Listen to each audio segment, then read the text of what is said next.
Give me just a second. Looks like I'm getting a video feed. Okay. We have audio. I want to welcome everybody to the show today. I have Jen from the Firewell community. You can find information on the Firewell community at firewellcommunity.weebly.com. I want to send a special shout out and thanks to Revolution News and Jenny Baker for helping to promote the show. I want to thank Ustream, Cerevo with their live show device. I'm transmitting through the camera today, and Quantum Wireless for providing that device to me. My name is James, and I'll be your host again as usual. We have Ann Smith joining us with Pauli Halstead to discuss Pauli's book, Primal Cuisine. I want to thank you, Ann and Pauli, for joining us. Thank you. Hi, and thanks for having me again. Great, good to have you here. And I also want to shout out to thank Jenny for all the work she does at Revolution News, keeping everyone informed of the revolution that's happening around the world. And she's pretty dedicated to it, and I think one of the only ones who concentrates on world revolution news. So that's great that she gave us a supporting hand. Definitely. Thank you, Ann. So, hi, Pauli. Hi. Ann, you brought this together. You talked to Pauli before we were on a radio show, and we thought we should do another one on this. And I'm glad you did. This is a real interesting topic, and I think you should go ahead and start it off and get her going. Thanks a lot, James, for having us. And I wanted to have Pauli Halstead, author of Primal Cuisine, back on the air so that people can have an opportunity to either purchase the book, or I don't know if they can get it online or what. But the whole topic of the Paleo Diet and its emergence, it's coming through today. It's getting stronger and stronger every day as people realize that, you know, the kind of diet that they're eating is translating to, you know, cancer and other health problems. And so, Pauli, I purchased the book from you the other day, and, you know, I was expecting to sit down and read a bunch of really great recipes, which I did. But the real treat was your preface, where you really go into the paleo diet and you talk about the history and really informative. So I kind of like to follow your book and get your thoughts. You kind of start, you talk about good nutrition as a way of life. So can you touch on that for the listeners? Yes. I believe that, well, the paleo diet isn't a new or a fad diet. I think it is returning us to our evolutionary roots, and unfortunately we do not live in the pristine environment that our ancestors did. So I believe the new revolution that we can all non-violently participate in is in our food choices, which is to choose organic food as much as possible. And if we are eating animals, I know some people have become vegetarians, but if we are eating animals or animal products, to make sure that they are raised on grass and not genetically modified grains or grains that have been sprayed with chemicals. So every food choice we make really counts as far as the environment goes. That was it. That was one of the really interesting facts for me, is that, you know, I was thinking, okay, so I'm going to eat beef, lean beef, you know, not too fatty, whatever. But I didn't realize that I hadn't paid attention to eating entirely grass-fed beef.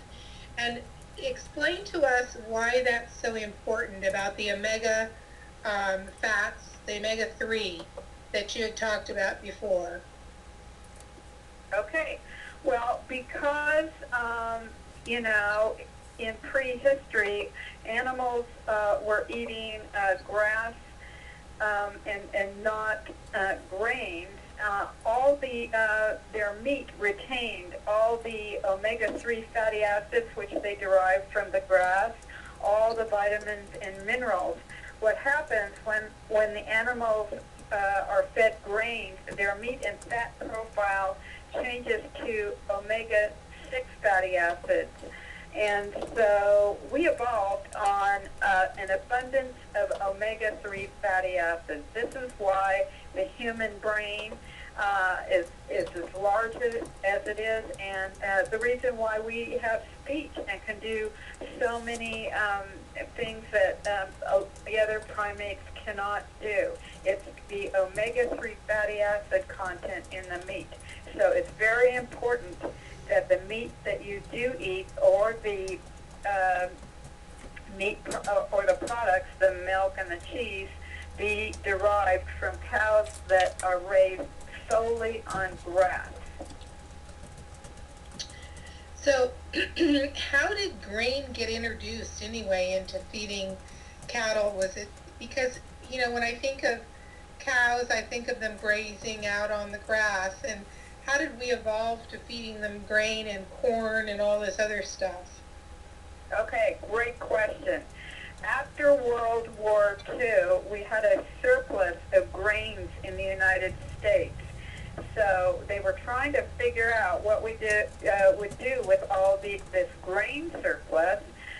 So they started to make it into things like corn oil, soy oil, all the vegetable oils that you see out there now. But the other thing they decided to do was to start feeding it to cows.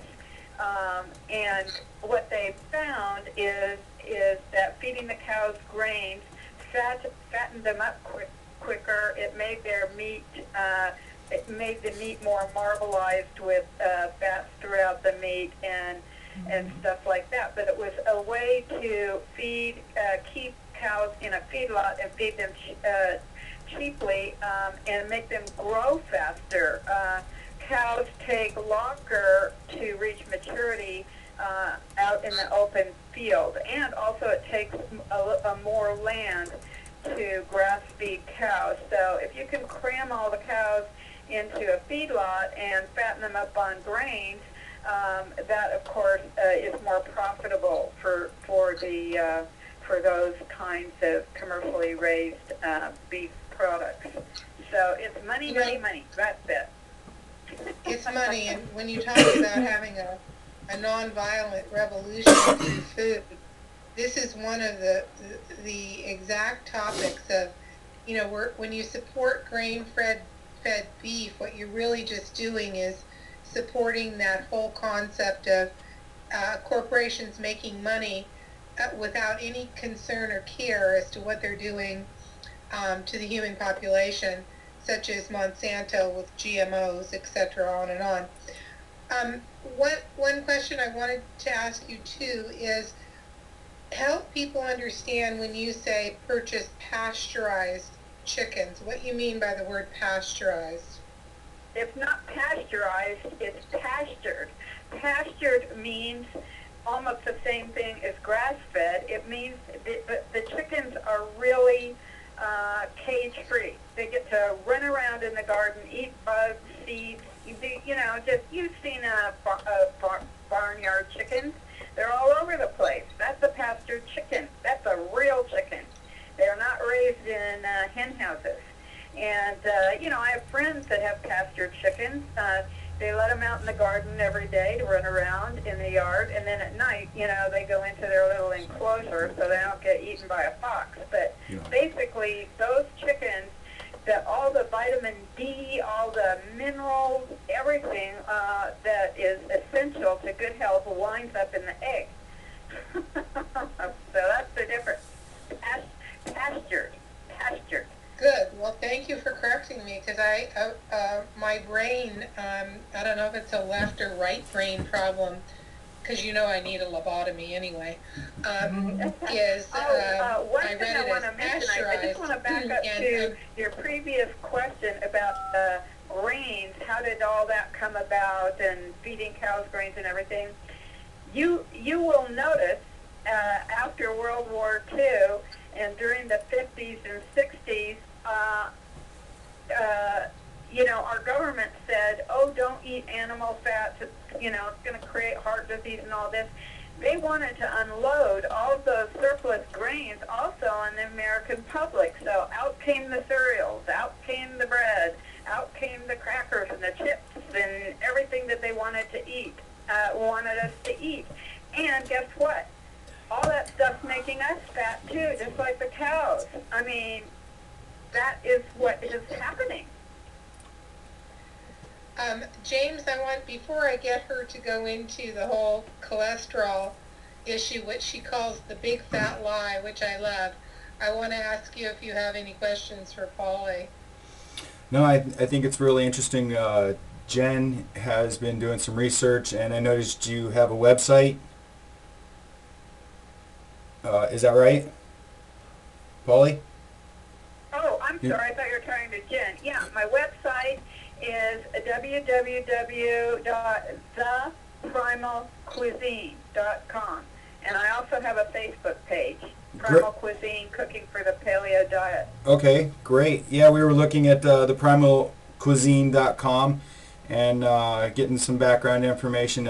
Jen thought it was real interesting. Did you have any questions? No, I think what you're doing is great, and I would appreciate just spreading the information to everybody. Thank you. Pauli, when you're talking about after World War II and the spread of grains, getting rid of the abundance of grain, it's just like the corn issue today, that the federal government subsidizes the production of corn, the growing of corn.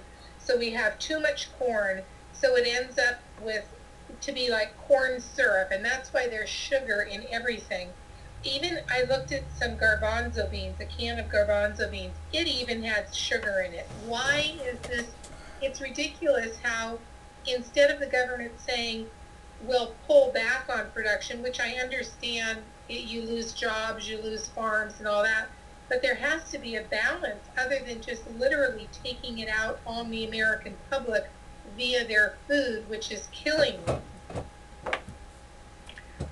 Yeah, I agree. I don't know why we're subsidizing grains like we are. First of all, they're not very healthy. They don't have the nutrient profile. They suck minerals out of the soil. Look what's happening with all the drought and everything. Anyway, yeah, I just don't get it. We need to be expanding our herds of grass-fed cows. It seems to me grass just grows for free. So I'm really not getting this grain thing too much and why we're subsidizing it. If I might jump in real quick. Sure. I know that the grain is bad, from the points you've put out there, but the beef industry. I have a friend, Peter Chabarzek. I think I'm saying his name right. He's I met him at the Bohemian Grove, or the anti-Bohemian Grove rally for Occupy, and he told me how the beef industry is more or less in lines with the oil industry, and he basically calls our culture a vampire culture where we're eating all this beef that's not good for us, that we shouldn't be eating. It's being injected with hormones and things that are altering the cows. There's all these problems with the chickens, the cows, the grains, pesticides. It all is not good. It's linking back to a lot of health problems, and who knows where it's going to go from here. Yeah, well, he's absolutely right. But I do want to still make the distinction. When you buy a totally grass-fed beef product. Well, up here we have Nevada County free-range beef. Over in Marin County, Bill Neiman has BN ranches. He's raising totally grass-fed beef. You can go on his website and see what his operation is like.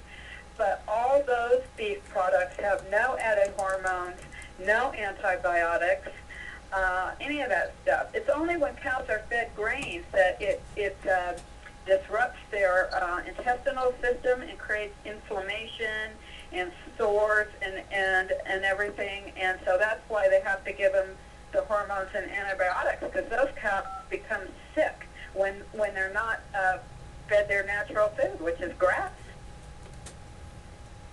It really seems like it's an educational process, and then it's a process of taking the time and effort to eat right. I mean, I have to literally, think about shopping. I have to go to the natural food store, and I have to realize that I'm going to pay more. I don't know why we have to pay more to be healthy, but we do.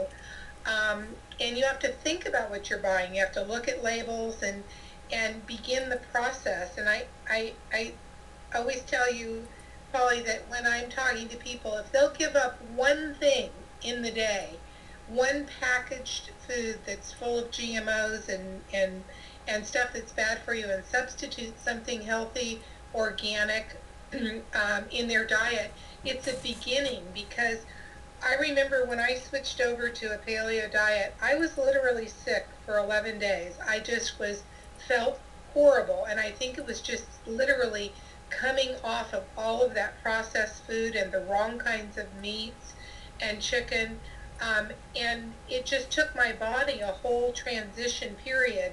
And I think that scares people. They're afraid of those feelings of, I'm eating healthy but I feel ill, and it's educating people about that.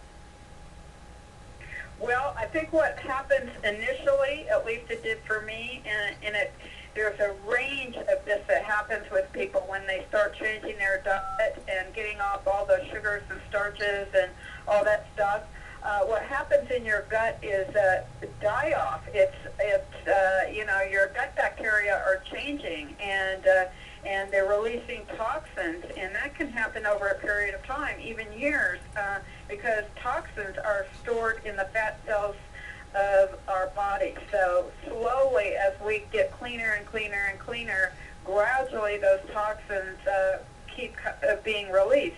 But initially, there is a die-off period, and you're going to feel terrible.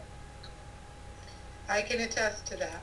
I don't feel terrible anymore. In fact, fresh food, fresh vegetables, fruits, grain-fed beef all taste absolutely delicious to me, and I wonder why they didn't taste as good before when I was eating a more processed food diet. But I can attest and tell you that those foods do taste absolutely delicious, and I crave them now. I was thinking about people think, well, what am I going to eat? Just a plain apple or whatever. But in looking at your book, there's just so many delicious things that you can do with organic vegetables and fruits and beef and chicken. So I encourage people to get the book and look through it. But what I wanted you to touch on was what you call the big fat lie, which is the cholesterol lie.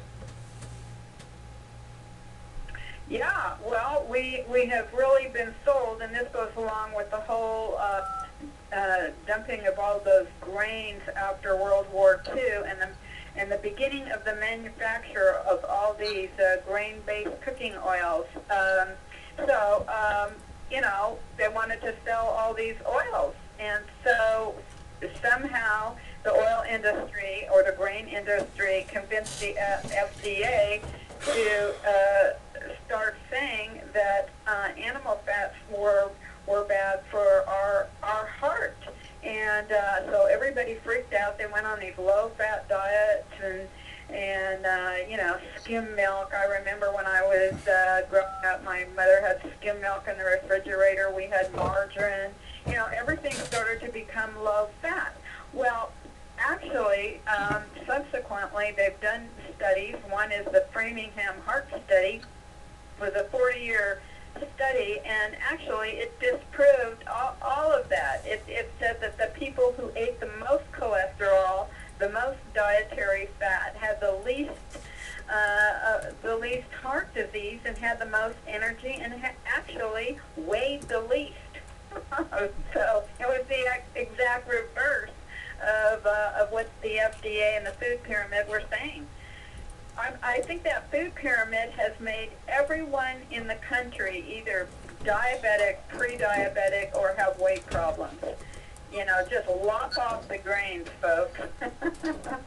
Well, you're right, and it is, you know, you are, you're told by the government in the pyramid, food pyramid, that you should be eating grains, that they're healthy for you, you know, blah, blah, your digestion, all this stuff. And then if you really study the issue, you find out, oops, they're the ones that are causing all the problems. Yeah. I think it's criminal at this point. It's criminal at this point for our government to be telling us that we need to have a whole grain-based diet. It's wrong, wrong, wrong, and it's leading to all our health problems, especially gluten. Especially gluten, and I know how much diabetes is on the rise. I mean, when you have commercial after commercial, you know, of, oh, how you can get your insulin, you know, easier, faster, cheaper, less painless. It's like there's a whole industry around diabetes.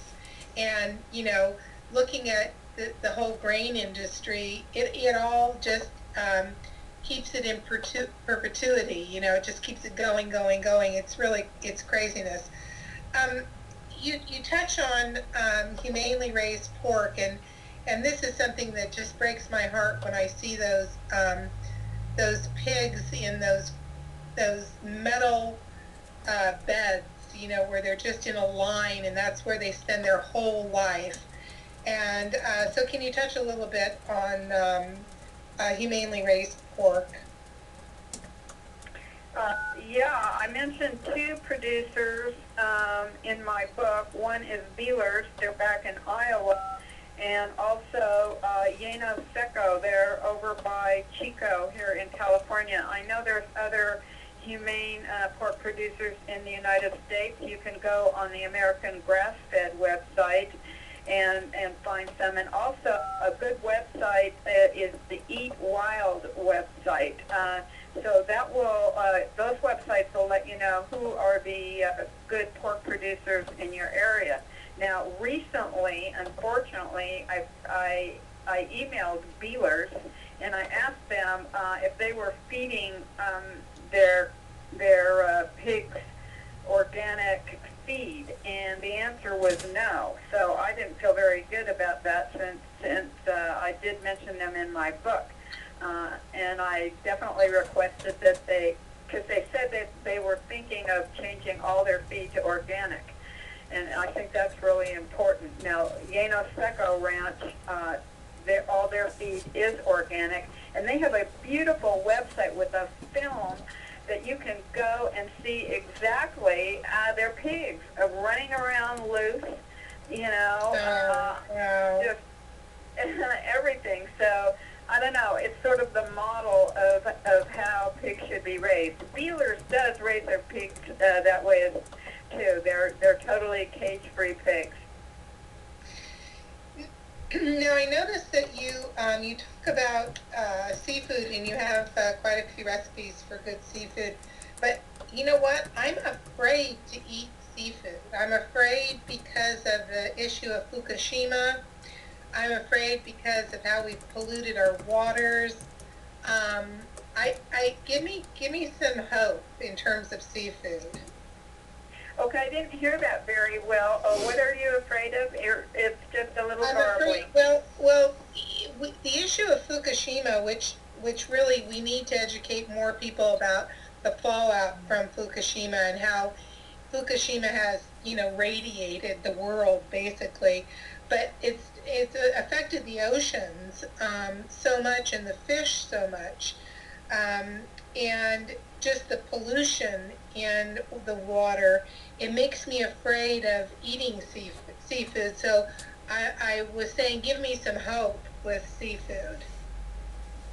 Well, yeah, it's definitely a big problem. I would say prior to Fukushima, and still our biggest problem with seafood is mercury.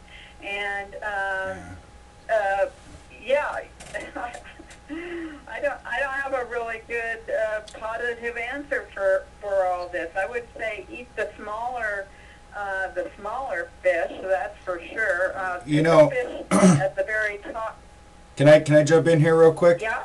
I've done. Of course, Yeah, I've done a little bit of looking into this, and I was have a contact, Ann. I know you're familiar with Troy Livingston, and we'll do another show with Troy.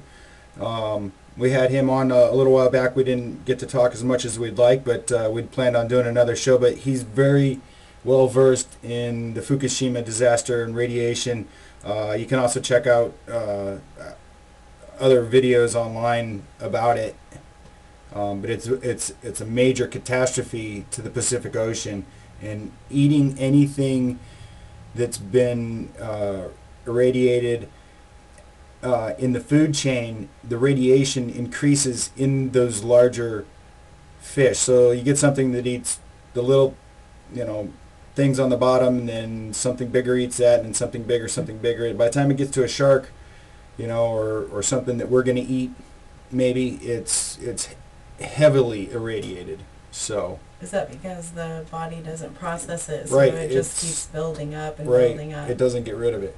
Right. Scary. Yeah. Thank you. Just like mercury, it builds up as well.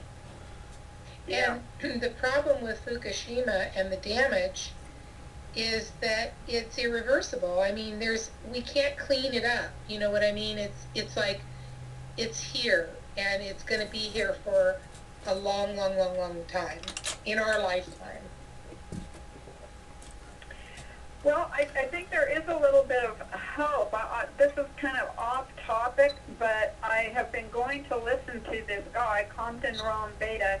He's a microbiologist, and the last time he was here in Nevada City, he was saying that there are now some bacteria that do eat radiation, just like there was some bacteria that ate the oil of the oil spill in the Gulf, because they have gone back to Chernobyl, which was a complete disaster, and have found that there is this bacterial scum topping on the top of that radioactive material that is eating it. I mean, isn't that something? So I do feel like the new science, and it's starting to come about, is using bacteria for toxic cleanups. I know a lot of people are working on this, and so that is where I have some hope. You just gave us hope, Pauli. You're so good. That's fantastic. Now, oops, I got a big echo, James. Do you hear it? No, I'm not getting an echo. Okay. So Pauli, one thing I wanted to talk about was, because it's such a hot topic, is gluten. So can you tell us what is gluten, and why should we be concerned about gluten, and why should we avoid gluten? Okay. Well, and this goes along with our gut bacteria as well, and this is the way Compton Rom explained it, and this is my new understanding of why the Paleo Diet is helping to make us healthy. We evolved for several million years eating a certain food, so our like meat and the fat from the meat. So our gut bacteria was used to that. Along about 10,000 years ago, when we started to run out of sources of wild meat, we began to cultivate wheat. Originally, it was the einkorn wheat, and so we sort of maybe adapted a little bit to that wheat, but that wheat has very little gluten. Remember all the flatbreads in the Middle East, the ones that don't rise, all that was came out of the einkorn wheat. But slowly we've modified the wheat, and I think, I can't remember exactly what year it was, but they genetically modified the wheat. I think it could have been in the 80s or 90s to have super gluten in it. Gluten is what makes bread rise, and so all the breads we have in the United States rise really high. Our cakes and pastries, all that is gluten.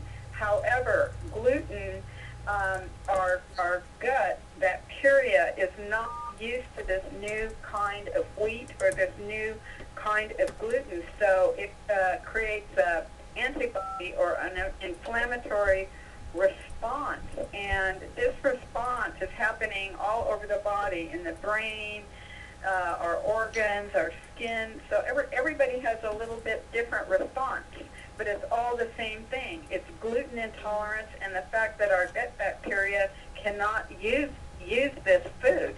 It doesn't recognize it as food. Wow. Okay, so I would think that a lot of the issues, and we had talked about this before, is that young people don't feel directly affected by what they're eating if they eat a high gluten diet or high sugar diet. That it only until you become maybe middle-aged and up that you start to feel the results of having a bad diet, so to say.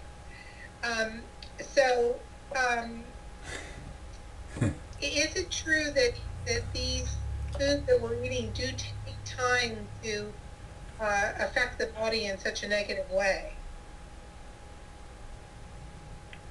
I'm not sure what your question is.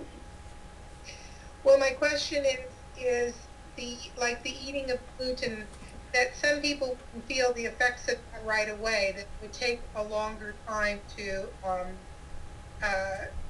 feel the negative effects of it. Well, there's two things. I think I was gluten intolerant all the way along in my life. I had headaches, acne, terrible cramps, early menopause, autoimmune disorders. None of it I attributed to gluten. I mean, my mother was schizophrenic. I think we have had gluten intolerance in our family through 4 or 5 generations, but it's so insidious and it's cumulative. People in families have different symptoms. I have one niece who's dyslexic. My grandson has panic attacks. It's all the common denominator of gluten, but the doctors think it's a different conditions. But the effects of gluten, I believe, are cumulative as well, and they really start showing up, later in life. So I would keep my kid off gluten from day one. I think that's really interesting, and I think I just had this little fantasy of, taking a group of people and just having them eat really, really healthy and not have any of these environmental issues with food, and see if they had issues of acne and depression and what did you say, your grandson, panic attacks? Oh, yeah, well, he's had depression, panic attacks, acid reflux.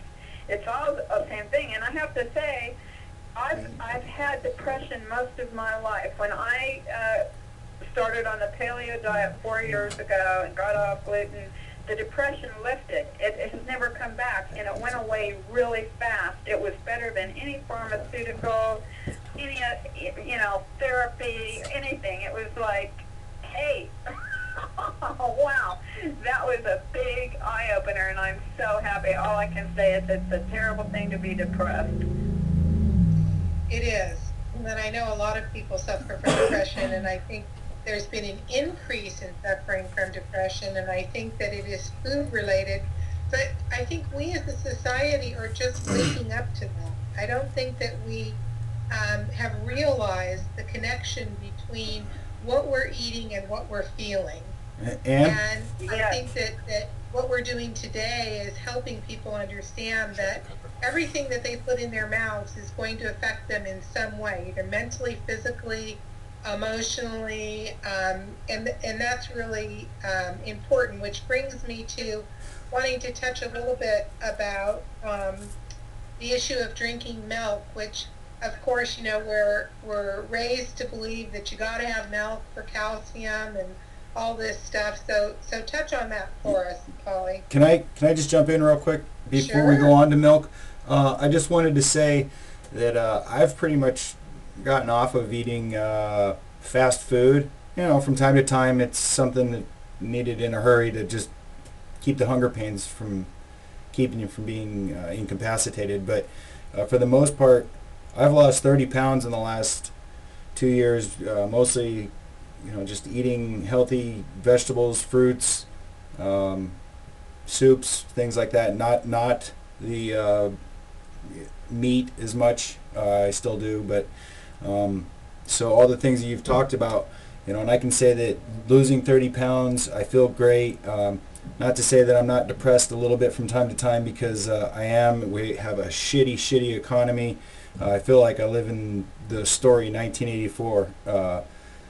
You know, Orwell, right? Mm-hmm. And Yes. you know, other than that, I'm feeling pretty healthy, and you know, I think that milk, since we're going to lead into that, is something that I've maintained like a skim milk since I was an adult. But I was told by somebody once that drinking milk after we're weaned off of it just isn't right. If you believe in the Creator, God, then He created us to suckle the teat until we were off of it, and that was it. We're not supposed to be drinking milk after that. So Yeah, pretty much the really strict paleo people would say the same thing. Maybe not from a religious standpoint, but it has to do with evolution. I think the gut bacteria as well. We're not used to dairy casein. I mean, in Paleolithic times, a child was weaned from breast milk and went, you know, I assume to eating meat. They never had any kind of dairy after that, because we didn't, you know, have cows then that we, you know, milked. So yeah, I would say you're right. Great. You have Go ahead. a part in your book. It's called avoiding, and then you have a lowercase or a small r, and then a capital BGH. So can you talk about that for our listeners?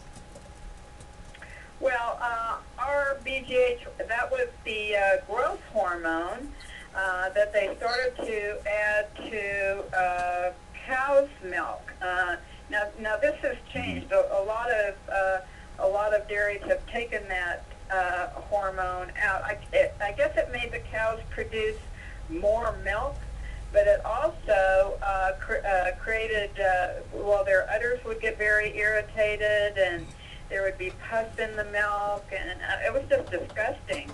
And the other thing is, or those growth hormones got passed along. I mean, the hormones don't just come out in the cows, they come through the milk. So all of our children were getting that growth hormone passed along, and I think it was an endocrine disruptor. So at any rate, they've been taking it out, thank goodness, of the milk products. But make sure when you buy milk that it says it doesn't have that hormone in it. I don't even know any dairies anymore that are putting it in, but there may be some. You never know what they're doing. We haven't talked a lot about GMOs. We've touched on genetically modified organisms. And I think that that's our biggest challenge that we're facing right now people who want to eat healthy, people who are in the know, want to end the GMO crises, what I call a crisis, and the fact that other countries have completely banned GMOs, but the United States continues to support GMOs, and the public continues to buy foods that have genetically modified organisms. So can you touch on GMOs for us, Pauli? Well, unfortunately, almost anything that comes in a box, all our salad dressings, all of our salad oils, everything is made from those GMO grains, and it's so insidious. It's just in everything. So I recommend in the book using coconut oil, cold pressed sesame oil, and olive oil. You know, you can make your own salad dressings. Yeah, it's very hard to navigate our food system and buy anything that doesn't have GMO ingredient unless the box says GMO free or organic on it. So I know the labeling issue is going to be expensive. A lot of people, there's a big fight about the labeling. I think you can just avoid Pauli? it, just buy organic, or make sure the box of food that you buy is stamped GMO free. So Pauli? you just have to pay attention. Yeah. Just curious, organic could be a GMO product as well, though, right? I mean, just because it's organic doesn't necessarily mean it's GMO free. No, actually, it's organic means it is supposed to be GMO free. Yeah, that's the deal right now, unless people are cheating. But organic automatically means GMO free. Okay. Because I wasn't sure on that. We'd had a discussion on that before, and figured since you were a specialist in this, I'd just ask you. Yeah, I It tell is so people all sad the time because because I California was part of the And hold on. One at a time, hold on. And I know we have a lot of farms in California, but I also consider California to be a liberal state, and it was very sad to me that we couldn't get GMOs labeled on our food products in California. So this is an uphill battle. While people are getting sicker, it's still an uphill battle. So,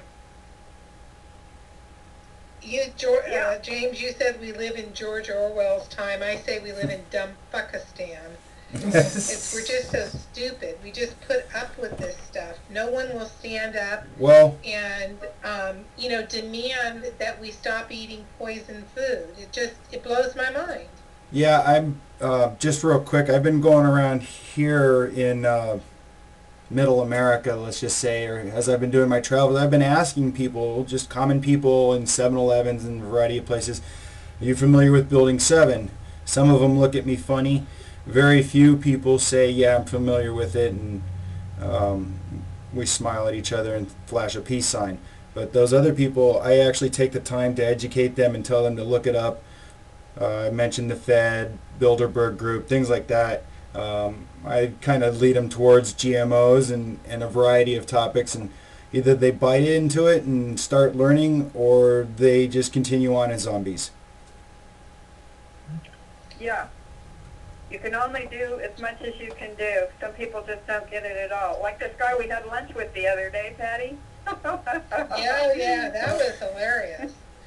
As soon as Pauli and I mentioned Paleo Diet or whatever, he got this look on his face like he wanted to get up and leave. It was like, oh, you two nutcases, So, but then later, I don't know if you heard him say this. He said, I eat a pretty gluten-free diet, or I can't remember what he said. He was kind of a nut. So he's a hypocrite. He was a strange man. Pauli Halstead, author of Primal Cuisine, Cooking for the Paleo Diet. I think it's a standard. We used to always have to have Joy of Cooking or Betty Crocker's cookbook. You remember that one, Pauli? Now for today, all of the men and women who have an interest in cooking should have Primal Cuisine as their standard cookbook in hand when they're thinking about cooking their meals for the day.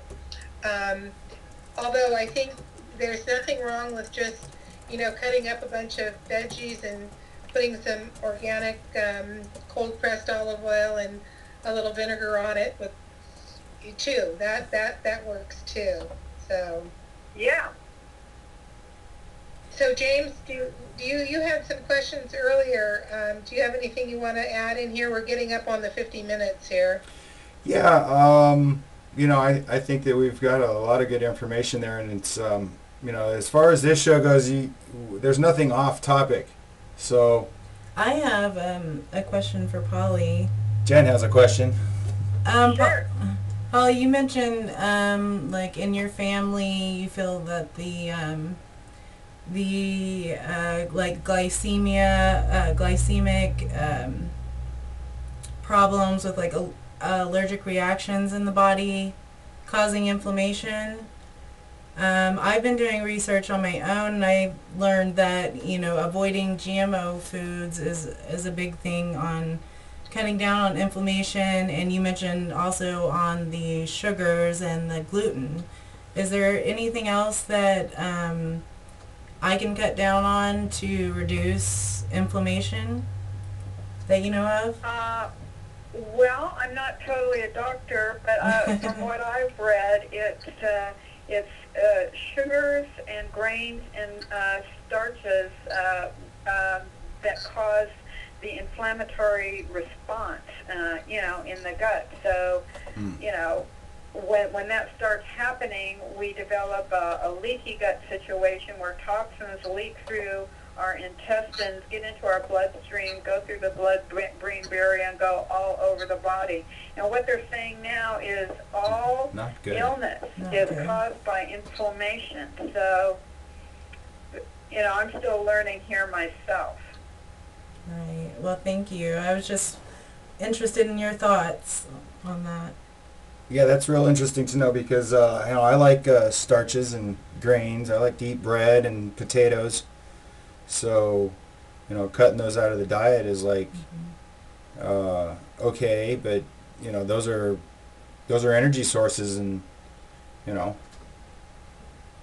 Yeah, they're finding Yeah, that. well, you're going to get your most energy from meat and fat, and actually, our ancestors had a high fat-based diet, which was their source of energy. That was not a glucose-based diet; it was a fat-based diet. So that's the difference between our paleo ancestors and ours.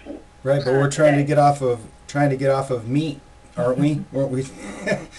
So, I mean, don't get me wrong. I like a good steak, but the buildup of meat, red meat in your bowels, and the other thing that it contributes to other health problems.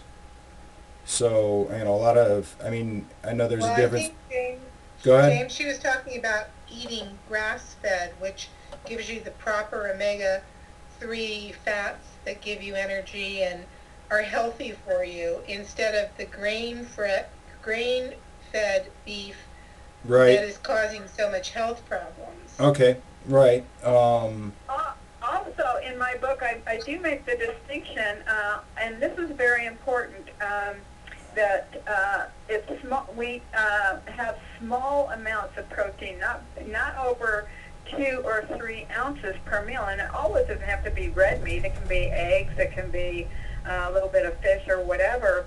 But basically, my book is a vegetarian book with small amounts of high-quality protein. That'll give you the energy and help keep your gut clean and everything. So it's not a lot of meat. I want to make that distinction between that and what's normally perceived as the caveman diet. It's very small amounts of meat that we need, or protein. I agree, and I think that people do have a myth that in order to have energy, they have to have grains and starches and potatoes, that's what gives you energy. And you know, I can attest to that yesterday I didn't have anything but vegetables and did I have any meat? I don't think I had any meat yesterday. And this morning I literally hiked up a ravine for an hour and a half and didn't feel tired. I mean, certainly I felt a little bit tired when I got finished, but you can tell that I'm not, you know, dragging my wagon. And I eat, you know, meat, but I don't eat a ton of it. But so I think you can gain that sense of energy and fulfillment just through the right vegetables and fruits. And I don't eat a lot of fruit. I don't know why, but it doesn't appeal to me that much. Well, I like fruit. Yeah. Everybody likes fruit. That's too bad you don't like fruit. I love fruit. I think that is a weird thing. I think, you know, who doesn't like, I do, I mean, I'll eat some fruit, but it isn't high on my list. Come on now, you know But, you like you know, strawberries. getting back to, Polly, thank you so much. We're at our 15-minute mark here, and I just want to thank you so much for coming on and helping educate people about eating healthy, and hopefully listeners will, you know, take a look at their diet. If nothing else, if they simply just looked at what they were eating, that would be one step in the right direction to being healthier and happier. Again, it's Pauli Halstead, Primal Cuisine, Cooking for the Paleo Diet, and we hope to have you on again. Thank you so much. I really appreciate it, you guys. Always a great discussion. Yes, thank you. I really appreciate you coming on, taking your time to share the information on the show. And I'm going to throw another plug out for your website, theprimalcuisine.com. Check it out and get more information there. Thank you, Pauli. Thanks a lot. You bet. Thanks, Polly. Bye, you guys. Bye. Bye, Polly. Bye-bye. And Anne, I wanted to thank you for assisting with moderating and setting this up, getting Pauli lined up with us to do the show. Great information, so thank you. My pleasure.